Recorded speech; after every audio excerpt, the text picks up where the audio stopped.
top stories for the hour. Hermila says to understand the spirit of Pan-Africanism, the new generation must study history of early Pan-Africanists.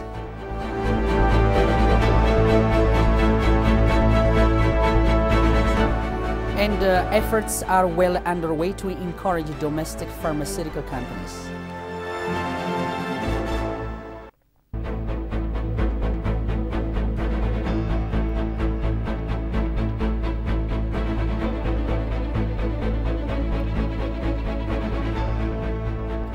Hello and good evening, ladies and gentlemen. You're watching at this news hour with the News Hour. I'm Gitana. Thank you for joining us, and I'll get back in a minute. Do stay tuned.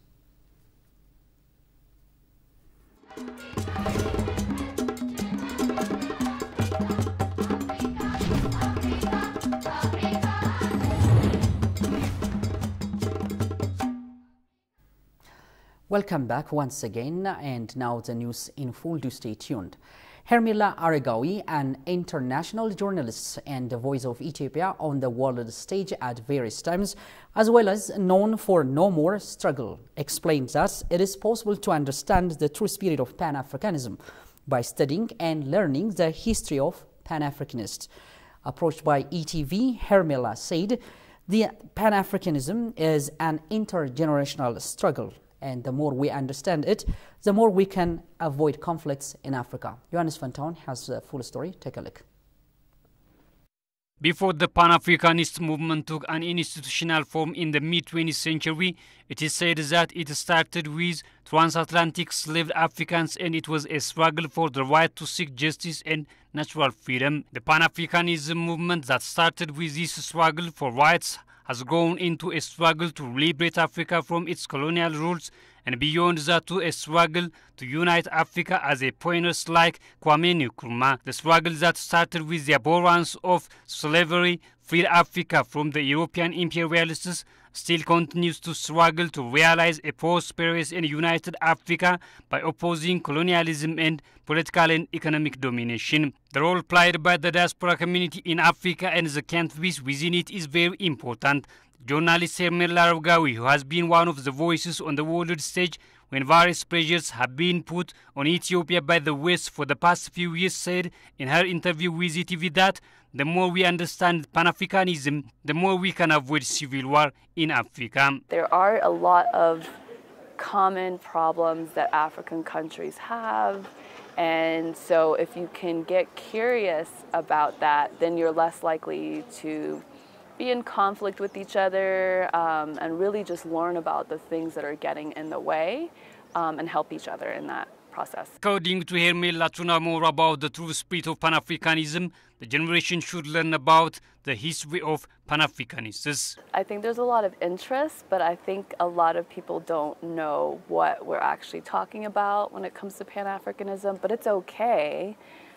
Because it's something to learn. There are like leaders in history, both Ethiopian and African and of African descent, that live elsewhere that have made this their life's mission. Walter Rodney is somebody that Professor Hakim just mentioned. I mean, he lived and breathed this issue. And so I think there's a lot of interest, but I think it's important to know that this is a field of study, and that if you're not studying it and studying the people that are involved in it up until this point, then it becomes theory. Hermila, who agrees that Pan-Africanism movement is an idea that should be promoted all over the world, said that a media that can carry this idea should be created. Until this becomes a reality, she added, all African media should give proper coverage to this issue. I think that it doesn't have to look, you know, like this big fancy thing like some people are expecting. I think it's about the content. So I believe that there's so many media here, even in Ethiopia, and I know of medias in other parts of the continent, and everyone can incorporate this issue into what they're already doing. And that is by expanding the scope of what you cover, from just being maybe Ethiopia to something broader from time to time, looking at some issues that have parallels. I mean, the African Union Summit obviously is an easy one to do, but I think it requires, I mean, the government here, the Prime Minister has said that they support an African Union Continental Media House. What that looks like is, up for discussion. But from my perspective, I think that, it needs to be people-powered, foundations that believe in the concept powered, so that it doesn't turn into like every other media outlet that's just more interested in the bottom line and money, although money is important to keep it going. But I think it has to be like a mission-driven Pan-African media network to start. But I also think everyone could try to do it a little bit in their work. Earlier Pan-African advocates include leaders such as Toussaint Louverture, Jean-Jacques Dessalines, Haile Selassie, Julius Nyerere, Robert Sobukwe, Ahmed Sékou Touré, Kwame Nkrumah, King Sobhuza II, Robert Mugabe, Thomas Sankara, and Kwame Touré. Borona zone of Oromia regional state of Ethiopia has been experiencing drought condition over the past 3 years due to lack of rainfall. The recurrent drought has affected most parts of the area and caused the deaths of over 3.3 million livestock, leading the semi-pastoral communities into destitution. Over the last 3 years, more than 800,000 residents have been exposed to a catastrophic situation due to the recurrent droughts, according to the local administration. The humanitarian assistance being delivered to affected communities is not enough to meet the demand. During an exclusive interview with Fana Broadcasting Corporation, Jarso attributed the severity of the condition to the fact that most of the residents of the area are heavily dependent on pastoral life, which is inextricably linked to rainwater. Meanwhile, humanitarian assistance has been delivered to more than 376,000 people in need in the zone in 3 rounds, the chief administrator said. Likewise, he said the assistance is little compared with the number of people affected by the disaster.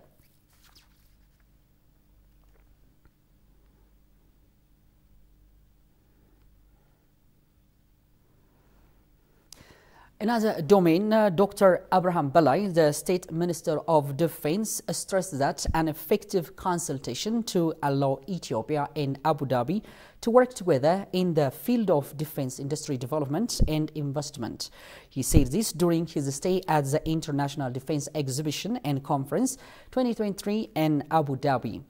The minister met with the Deputy Prime Minister of the United Arab Emirates, Sheikh Mansour bin Zayed Al Nahyan, and he also met with the Minister of Defense Affairs, His Excellency Mohammed Ahmed Al-Wadi, the Chief of General Staff, Lieutenant General Issa Saifi Mohammed Al-Mazuri, and the Deputy Chief of Staff, Major General Sheikh Ahmed bin Tahun Al-Nahyan, in order to further strengthen and expand the existing defense cooperation between the two defense ministers.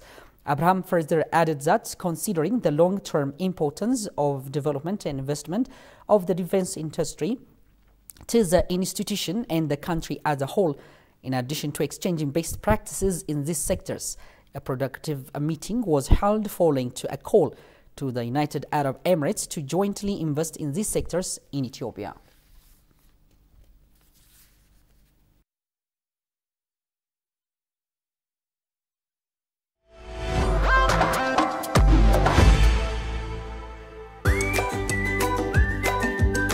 Welcome to the land of origins. Commercial Bank of Ethiopia is pleased to serve all your traveler banking needs. If you have money from any of these 16 countries, you can convert it to local currency by visiting our nearest branch. Alternatively, our secure Forex ATMs accept cash exchange, or if you prefer using your cards, we've partnered with Visa, MasterCard, and UnionPay so that you can withdraw cash from our local ATMs or make cashless transactions at thousands of local POS partners securely and with confidence. We are linked with more than 700 global banks through our direct SWIFT address, CBE Teta. We also work with 16 international money transfer agents, out of which Tune and WorldRemit enable you to make direct deposits into our savings and current accounts or our popular CBE Birr mobile wallet. Commercial Bank of Ethiopia, the bank you can always rely on.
You're still watching at this news hour. Now step into another news.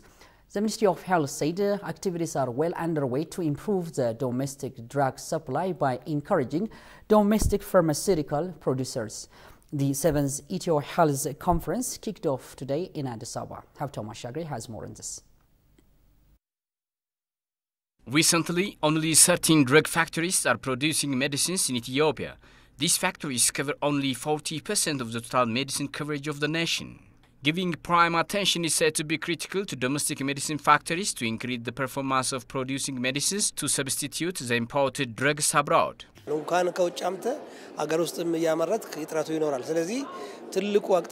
Apart from producing medicines internally, there is medicine accessibility gap even importing it abroad. Thus, it is better to scale up our capacities in this sector.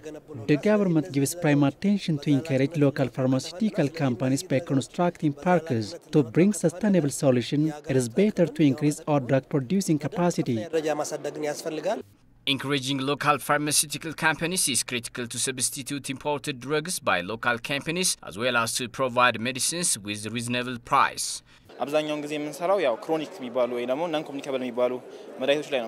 We are working tirelessly on non-communicable diseases. Imported drugs are too expensive, so it is better producing these medicines locally. We have attractive price too.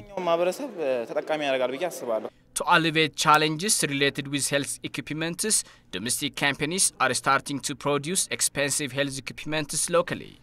Despite all success stories in health sector, the 7th Health Conference is kicked off in Addis Ababa by inviting pharmaceutical companies from 9 countries to alleviate health complications in Ethiopia. That was Haftam Ashagri. Moving on, the outbreak of COVID-19 has shaken and shocked the whole world. Likewise, the virus has claimed lots of lives. In the whole course of the fights against the outbreak, Africa has been getting support from various sources, including the European Union. The Union has provided tens of millions of euros towards the implementation of the African Joint Continental Strategy for COVID-19 outbreak. The coordinator between EU and AU, Kathleen Van Bremt, indicated that the funding by the Team Europe to the Continental Action Against COVID-19 has been productive. Daniel Kassaun has more on this. Take a look. The sudden outbreak of the COVID-19 pandemic has galvanized global solidarity, which has been instrumental to fighting the virus.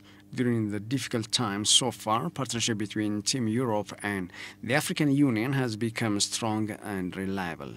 With this contribution, Africa CDC provided in-country training on surveillance to healthcare workers and rapid responders in most of African Union member states, prioritizing those with significant community transmission. In the corona crisis, the COVID pandemic, we all learned that nobody is safe unless everybody is safe. And that is more than a slogan, it's an acknowledgement that we have to take into account, and that means that we need to be partners to create healthcare, public healthcare sectors all over the world that are accessible for everybody. There have been lots of efforts put in place among African countries to enhance their capacity for early detection, effective monitoring and contact tracing so they can contain the spread of the virus. Partnership is key. Of course we need to share our technologies. Of course we can share a lot of knowledge, but you can share with us so many other things, local embedded healthcare systems, difficulties with logistics, so partnership is key. The European Union's support has also contributed to strengthening the coordination function of the African Continental Task Force for Coronavirus, an implementing instrument of the Joint Continental Strategy and implementation of the Test, Trace and Treat initiative. It's not only about getting the vaccines, but also how to deal with them. The logistics, for that you need a full ecosystem. And then it becomes very important that you have local production. Because with local production comes local technology, knowledge, training of people, of your healthcare workers, the logistics. It is one ecosystem.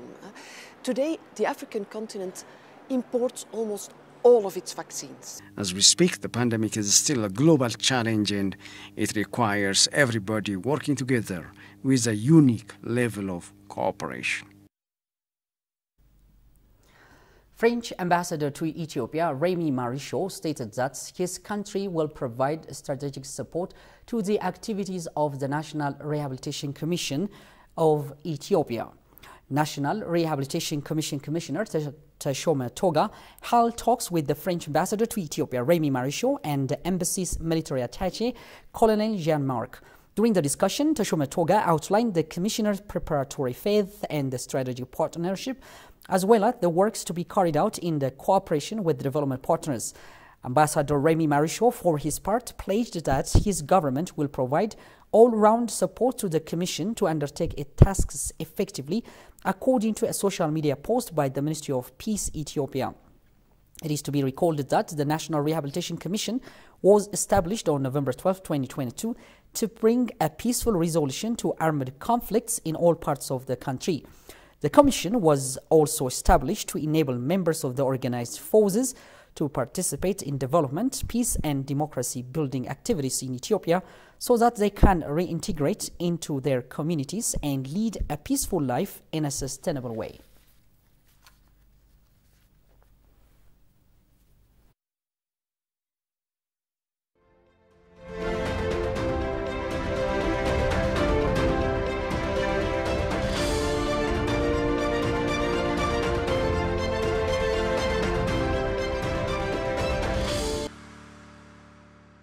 We are the gateway for all foreign direct investors. Perfectly having the peace will definitely help us and boost the potential of Ethiopia. Even during those conflict time, Ethiopia has a big potential. So majorly, more than $3.4 billion of investment has come last year. Kind of half cabinet will be at the board of Ethiopian Investment Commission. So this shows the commitment of government. So secondly is, the investor needs to know that majorly they have a question of repatriation of their profit. Actually, repatriation of their profit is allowed in our law. It's a very clear one. And the Ethiopian Investment Commission is ready to welcome you, whether you are local or foreign direct investors, to invest in Ethiopia. We believe that it's time to invest in our country. It's time to invest in Ethiopia. We are providing and making sure that we are doing the ease of doing business for the country, and majorly we are implementing the aftercare strategy.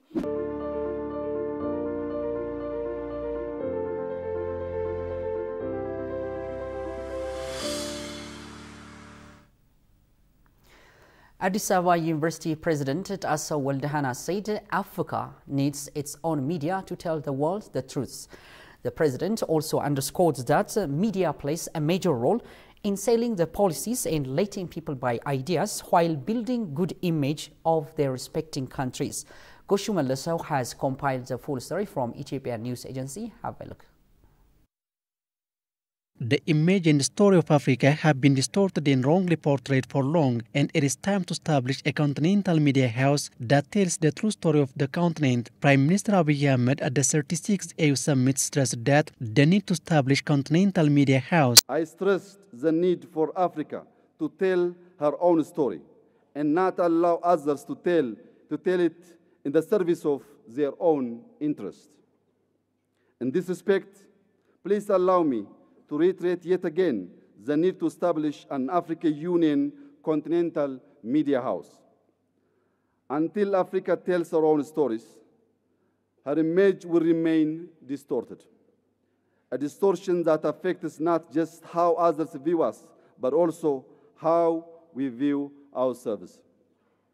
We owe it to ourselves and to our children that Africa's truths needs to be told as they are, untainted with external interest and biases. Addis Ababa University President Professor Assa Waldehana said Africa needs its own media to tell the world the truth about Africa. So we need our media to tell our people, to tell the world, and to attract foreign direct investment, good things about Africa. Africa, there are not only bad things in Africa. There are many good things. There are many attractive places in Africa where we can attract investors, when we can attract diaspora. But the media has not played a big role in Africa. I think I support the idea of the Prime Minister that Africa should have its own media. It is often said that Africa, which doesn't have its own media, is being tarnished by Western media houses.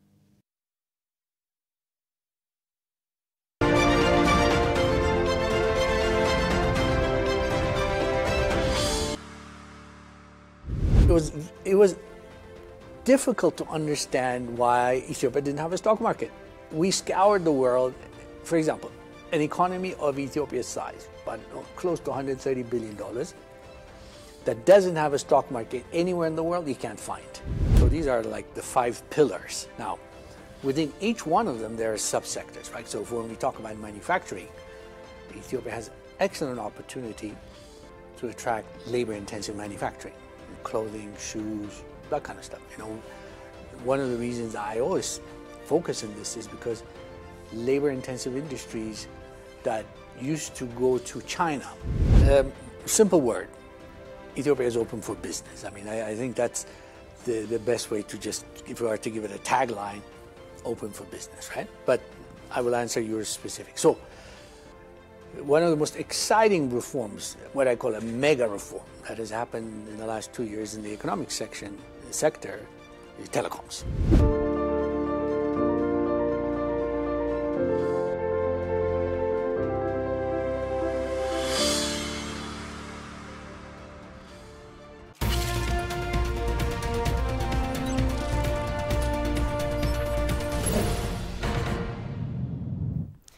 In our business segment, Baker General Business PLC and Sakman, an international automotive manufacturing company, announced today that they are set to start assembling heavy machinery and vehicles in Ethiopia. Speaking at the event, Mikhail Kassa, managing director of Baker General PLC, said that the work of assembling machinery and vehicles will be undertaken in collaboration with Sakman Group. The director recalls that the implementation agreement was designed with 3 implementation phases. In the first phase, the 2 companies will assemble 1,500 heavy trucks and provide them to the market. In the second phase, he mentioned that the plan is to assemble 3,000 heavy vehicles per year. The managing director said that in addition to the vehicles assembly and manufacturing, knowledge and professional skill transfer and manpower training will be carried out, indicating that among those being assembled, Cassoni, low-bed, Swage cargo vehicle and high-bed are heavy vehicles. Mikhail said that they will start supplying them to the market in the next 45 days. The launching ceremony was attended by Minister of Industry Malakwa Label, executive of Sakman Group, and other senior government officials.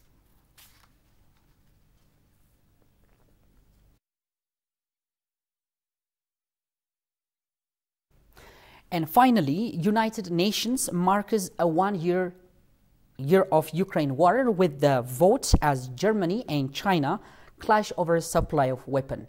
Let's take a look. Draft resolution A/ES11/L7 is adopted.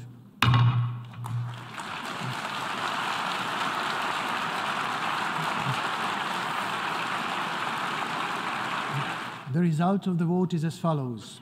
In favor, 141. Against, 7. Abstentions, 32. 重建和平一个机会。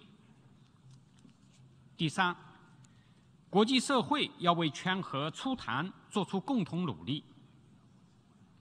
乌克兰危机已持续1年，残酷的事实充分证明，输送武器不会带来和平，拱火浇油只会加剧各方矛盾，延长冲突只会让普通民众付出更大代价。我们在此呼吁，外交谈判的进程不能放弃，止战促谈的努力必须坚持。国际社会要为此创造条件，而不是煽风点火，谋取私利。 I've heard also today some of you who said that by arming Ukraine, we are adding fuel to the fire. Let me ask you honestly, why on earth would we do that? We did not want this war. We did not choose this war. But the truth is If Russia stops fighting, this war ends. If Ukraine stops fighting, Ukraine ends. And the human suffering would continue every single day. We are satisfied with the outcome, and the message is clear. It doesn't matter what Russia tries and how it attempts to undermine international order, and the coalition in support of Ukraine's territorial integrity, it fails one time after another. Today's vote was really historic. You saw 1 year after Russia's illegal, unprovoked, full-scale invasion into Ukraine, where the countries of the world stand. We showed where we stand with Ukraine. The vote was clear. Now a quick reminder of the top stories once again. Hermila says to understand the spirit of Pan-Africanism, the new generation must study history of early Pan-Africanists.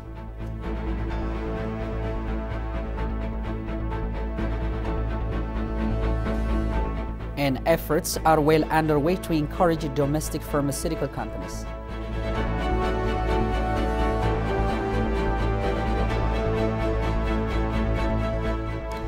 You've been watching Addis News Hour with Anusa Thank you for joining us and have a lovely evening. Goodbye for me now.